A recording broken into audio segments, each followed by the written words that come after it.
Children, it's time for story time. Are you ready for the story? Yeah. Wonderful. Okay, listen up. Be careful, your hot chocolate's very hot. Yeah. Ready? 'Twas the night before finals when all through the house not a creature was stirring, not even my mouse. The portraits were hung by the chimney with care in hopes that the Finch Grinch would not show up there. The computers were nestled all snug in their beds while visions of blogging still danced in their heads. And thinking of PJ, the nightmares began. I just put down my camera to rest for a span.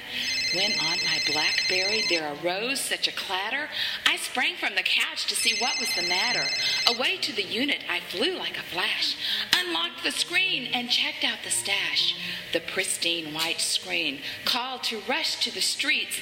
Finch asked for spot news, so our feet had to beat. When what to my wondering eyes should appear but a totaled red car and my daughter's bright tears. With ISOs high and reactions so quick, we photographed sports till we almost got sick. The feature assignment at Halloween came.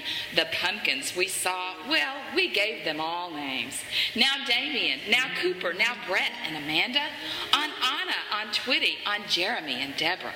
To the front of the classroom or inside the box, now dash away, dash away, dash away all.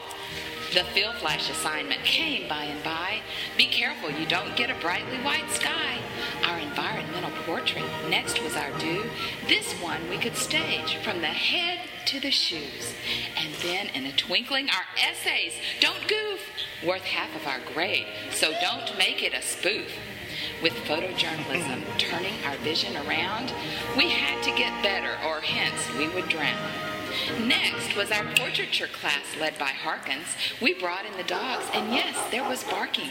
The children we photographed next were a hoot. We never knew where they would turn for a look.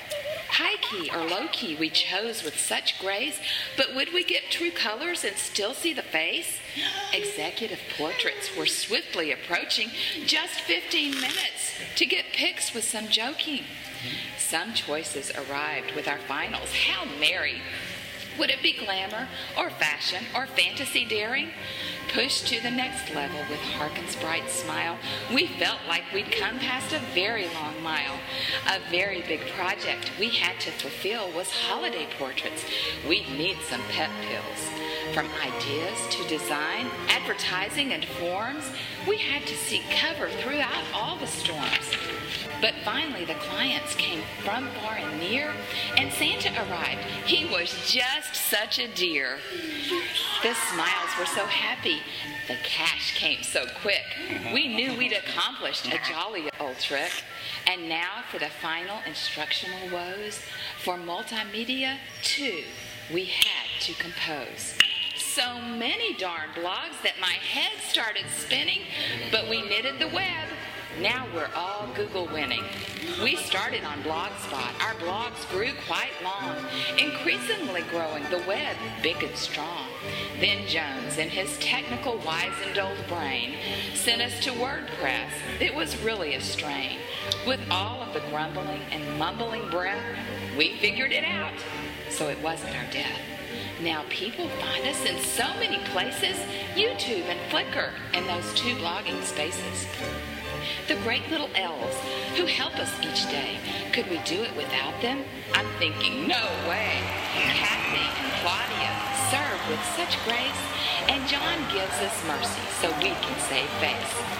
This is the end of my merry old tale. We'll be back next year if we just didn't fail. It's been so much fun to see of what we're made, but I need to find out if I have passing grades. Thank you to all for a wonderful quarter.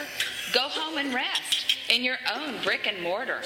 I'll tell you just once as you leave GTC, we'll be color correcting no more until spring. Did you? That was so good. Thank you. Y'all want to make a toast? Here's to Mr. Jones. I